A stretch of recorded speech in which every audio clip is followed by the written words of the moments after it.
Streaming Broadcast. What's going on, everyone? So welcome to my latest video. This is, of course, my review for Nightmare Alley, which is obviously a 2021 drama film. I am joined today once again with Sergey of SkynetGen. How's it going, guys? You guys saw him in the House of Gucci review, and once again, we managed to see Nightmare Alley together. And the great thing about this review, not only the fact that we saw this together, but it's from two different individuals that are going to this movie differently. Sergey saw the original in preparation for this movie. I personally have not seen the original, so you'll be hearing two different opinions on that. Sergey, I know, obviously earlier you were saying that Del Toro was basing the movie off of more of like the novel as opposed to the original movie, but which did you like better, like the original or this one? I like the original better. I think it doesn't give you all the answers right away and keeps you kind of guessing along with the audience as part of the carnival. The themes were a little not as obvious as well, and I didn't think the romance was as bad as, let's say, in here. It was a little underdeveloped here as well, and just the pacing overall was a lot better. But it being, an hour shorter, it definitely, That makes sense. Yeah, it just didn't need to be as long as this film was. Well, because I was going to say that, because I remember looking into possibly watching the original in preparation for this, but I just couldn't find it. I couldn't find it at the library. I couldn't find any streaming sites. But I did look at, obviously, the runtime, and I saw that, holy cow, it was an hour less. And I definitely will say that, with this movie, I definitely felt the 2 hour and 20-minute runtime. But there is enough in this movie to definitely recommend, especially for Del Toro fans, because it is incredibly well shot, great production design, a luscious score, costume design's on point, and the acting I thought was good too. I know you were saying you felt Bradley Cooper was miscast, but I did like him in it. I can't lie, I did think that he was good, not great, but I did think that he had a good lead performance. But I know you saw the original. He was better when he didn't say anything.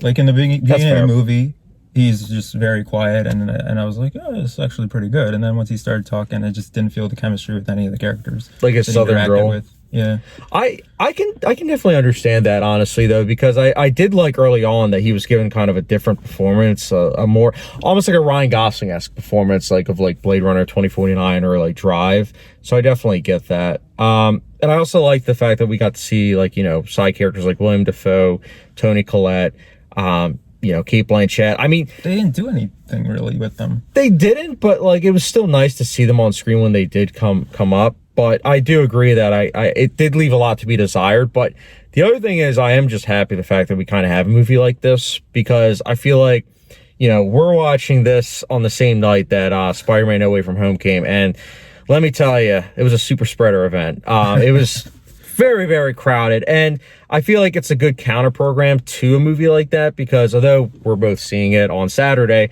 it's going to be a different kind of experience. But one thing I will say, and I mentioned this to you, I will say I do think that, directors with full reign of creative control, like some of the best ones like Spielberg, Del Toro, it's just kind of odd that they are having all this free reign, but they're doing remakes instead of original things. And I don't really know how I feel about that, especially based on what you're saying, how this is, not as good as the original. I will try to watch the original at some point. I would recommend it. Yeah. And even this movie, I will say I do want to revisit at some point, because I was tired watching this, but I did have some issues. But before I go into that, I wanted to hear your issues, because I know that you weren't as big of a fan of this movie as me. I know you were saying. Yeah, so the pacing obviously is a problem. In the original, the first act was a little slow and hard to get into as well. But with this being, like I said, an hour longer, they just added additional things that could have been cut off, and it was just lengthening the film, making it even slower. Yeah. My problem with Bradley Cooper and his lack of chemistry with anybody was also just didn't make me care about anything really. Eventually the story started getting going when Cate Blanchett appeared. Yep. And then after that it started picking up again, and by that point it was already the movie's halfway over. So what other things did I have wrong with that? Yeah, the romance. There's two romances in this film that aren't properly developed. Runamar in particular. Yeah, there's not much done with her. The chemistry between them, I did not feel at all. Like that was the worst, probably. I get that. It left a lot to be desired. I wish we had more Cate Blanchett, but she's easily the standout of this film. She was great. Even Richard Jenkins wasn't too bad. I always honestly like Richard Jenkins. Like when I see that he's on screen in a movie, like ever since Shape of Water, I started paying more attention to him. And he's in a show called 6 Feet Under, and he was excellent in that. But he's a great actor, very underrated, if you ask me. But honestly, all those negatives you just mentioned, I agree.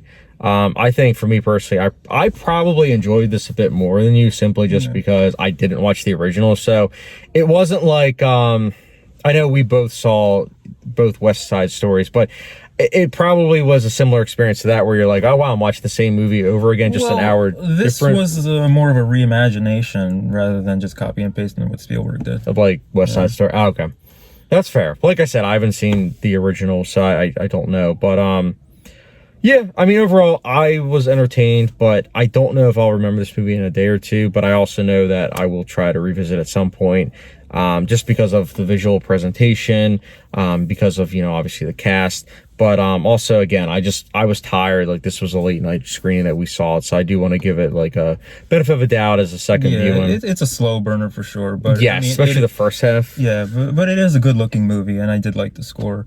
Yes, the score was good. I think, I could be wrong here, but I think it was Alexander Desplat, and he did a good job with the score. But for me, we can do ratings now. I'll personally be giving Nightmare Alley a 3.25 out of 5-star rating, which for a hot sauce rating, we'll get the good old Frank's hot sauce. Yeah, I would probably give it like a 2.75. That's fair. Yeah, that's fair. I did wonder how this movie would look if it would be shot in black and white, because the first one does feel like noir. Yeah, this one kind of, I got noir vibes too.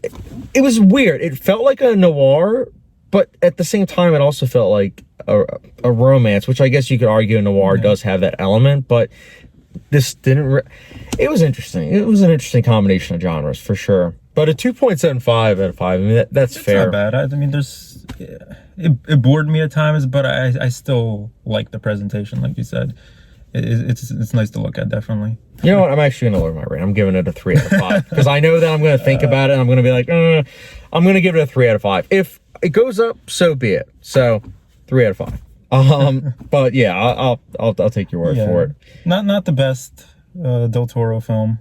Nah. Shape of Water, I definitely enjoyed a lot more. Even Pan's Labyrinth, though I haven't seen that in a long time. But Pan's Labyrinth is my favorite of his, hands down. Actually, I did a director ranking list of his, so you guys should check that out. It's not going to include this. On Letterboxd it will, but Pan's Labyrinth I would definitely recommend. Actually, that's one of my favorite films of all time.